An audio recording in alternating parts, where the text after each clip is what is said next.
John DeSando.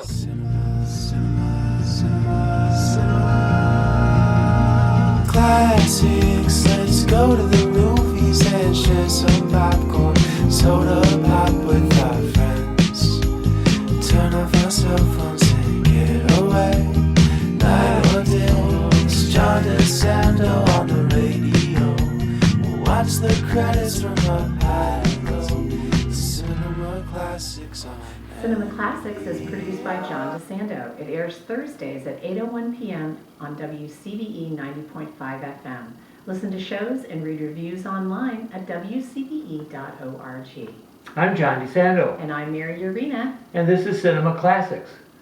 You know, Mary, we have a film with a very resonant topic today, immigration.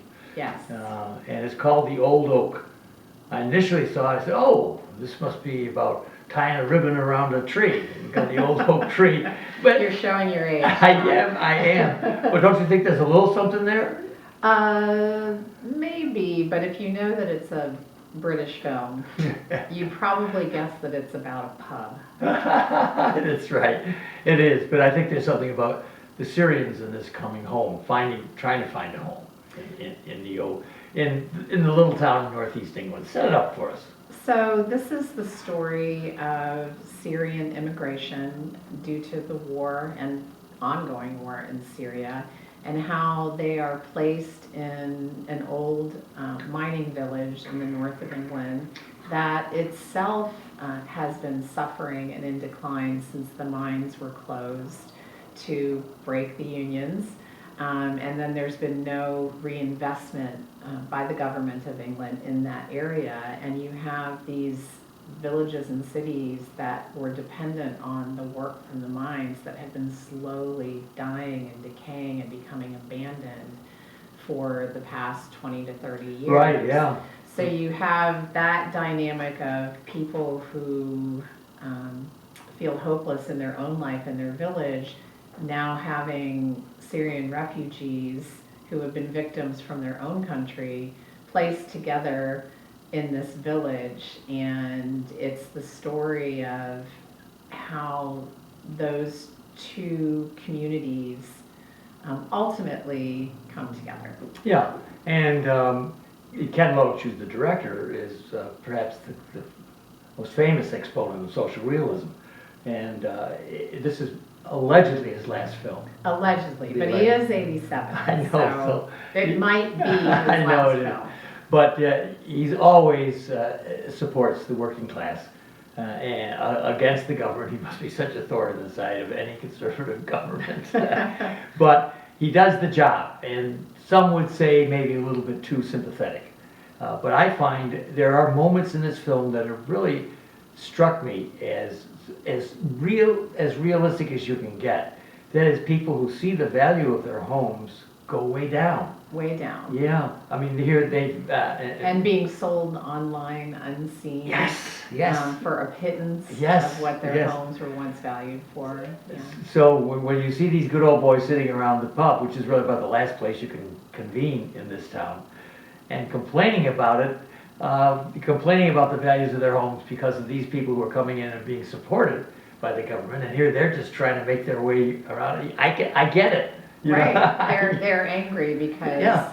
these refugees are coming in and being supported, not just by the government, by members of their own community who are donating clothes and kitchen items, and there's a network of volunteers who gather and deliver all those things, and yet their own neighbors who have been there for a long time haven't received the same gestures of support and charity to help them along. And that stark contrast does create feelings of anger. And I will say, to Ken Loach and Dave Lafferty, who's the writer's credit, they really open this film in a no-holds-bar way about the conflict. You have a Syrian refugee family moving in to a flat, and as they're unloading,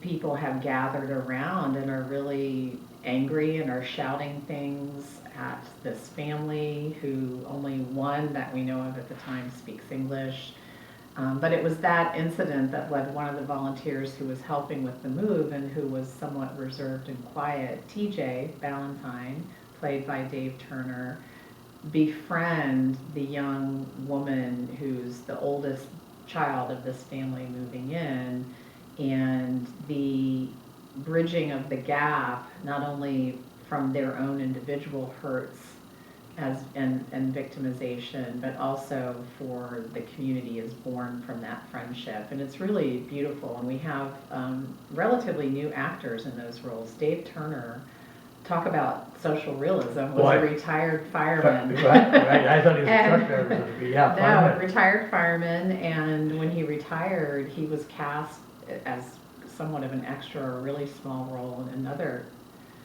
Ken Loach film.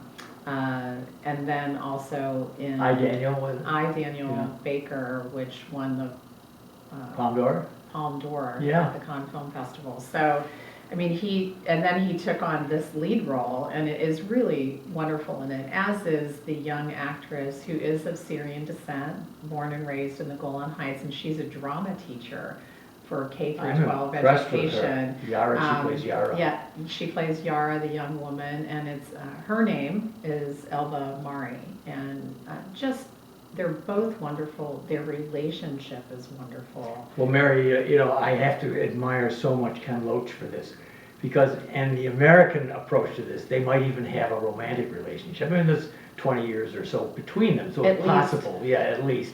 So even if they're 20 or 30, Americans would twist it somehow. You have so little faith in your fellow Americans. I do. And after a while, you begin to see that people are very serious about this. This is a wonderful relationship between the two that you, I think, rarely see. Well, and they're what I think each character needs in terms of the reason that their family, Yara's family, is immigrating to the UK is they've spent 2 years in a refugee camp without her father, who is believed to have been arrested, might be killed. They haven't heard or seen from him. And so they are moved now to the UK, and so she's living in that period of suspended grief, not knowing about her father, with whom she was very close and who gave her a camera, and she's a photographer. Oh yes, I love that motif. And I think they open up with shots that she has taken. They do. Yeah. And then he, as we learn later in the film, for a variety of reasons, his wife has left him, they've become divorced, his son no longer speaks to him, he actually contemplated suicide. And they come together in their states of brokenness and form this friendship. He needs to have a friend and someone to somewhat be a surrogate child, and she needs a friend and someone to be a surrogate father. Oh. And they bridge that gap of racism between the native Brits and the Syrian immigrants and become friends, and from that blossoms a bridging of the gap across these communities. Yeah. It's up to the people, and Loach and Leverty depicted as coming, whatever resolution there is, coming from the people, and I liked it very much. There are a couple of scenes that I thought, Mary, that struck me. One of the first ones was when they were trying to fix the sign. The K on the oak, word oak above the pub just won't quite stay in place. He used a pole to stick it up and to get it to be permanent, it falls back down. This is where certainly a metaphor. You think, I was going to say, for a social realist, he certainly indulges himself. And the other one that I thought for Loach, where you kind of raise your eyebrows and say, well, now is he getting too old to be the realist that he should be, is with his dog, Mara. Mara, Mara. And this dog gets beset upon by some, what would you call those? They're large, aggressive dogs that are owned by 2 or 3 youths who don't have anything better to do. Right, and I think this is taking a little bit far on your metaphorical end.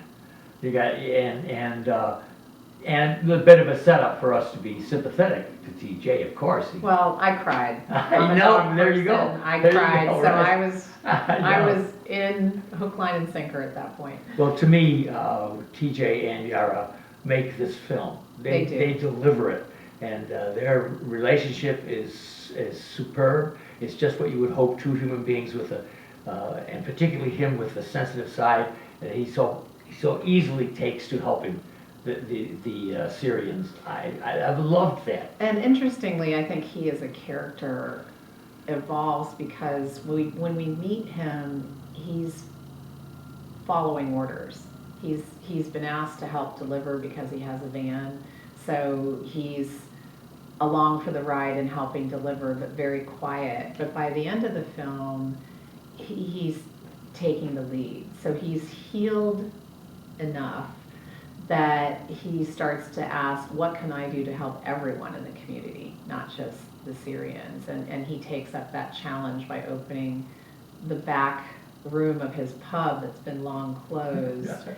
To create a space where twice a week, anyone who needs a meal can come eat. Well, Mary, I think people are probably going to want to hear more. And I hope they do. I hope they do. And since we are at Cinema Classes, we know Double Take is our companion show. It's a podcast. You do have to go to WCBE.org and hit the podcast experience to find our Double Take. But Mary, what do you suggest to our audience? This film is currently in theaters. Yes. And I would recommend seeing it because it's a film that makes you think and stays with you, and you're going to see lovely performances telling a really lovely, hopeful story. And if you're an Anglophile, All the better. All the better. I'm John DeSando. Cinema, cinema, cinema, cinema. Classics, let's go to the movies and share some popcorn, soda pop with